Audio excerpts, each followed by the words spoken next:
no choice a lot of times, so we just do it. Well, but you can bring it all over.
Ed Brenninghorst, aka Billy Jig.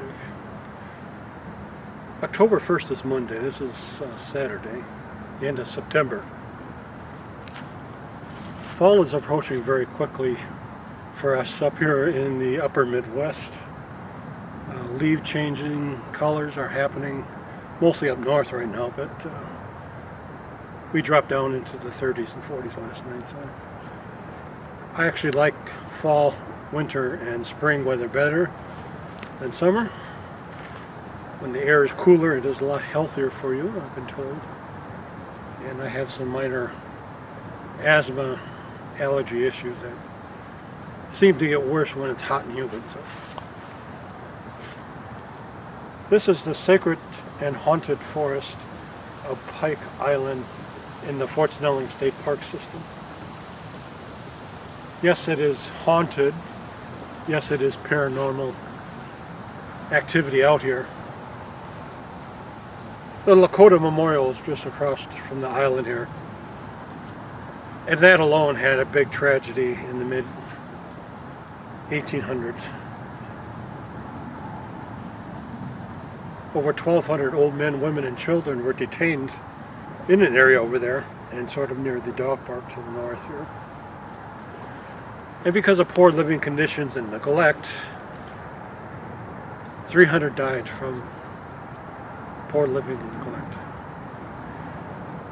The military, the government, back then, no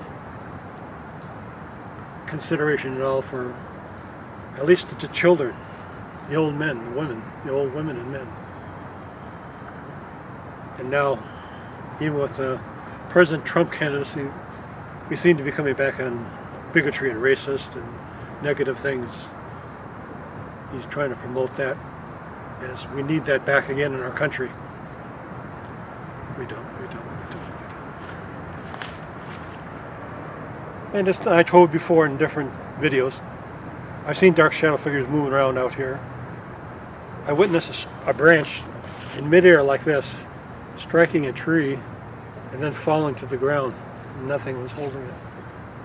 Also, I witnessed a tree about this big being shaken violently and yet nothing was seen at the base of the tree, so I don't know what to think about that, but it's definitely a sacred and paranormal forest out here. I come out here for spiritual reflection and meditation.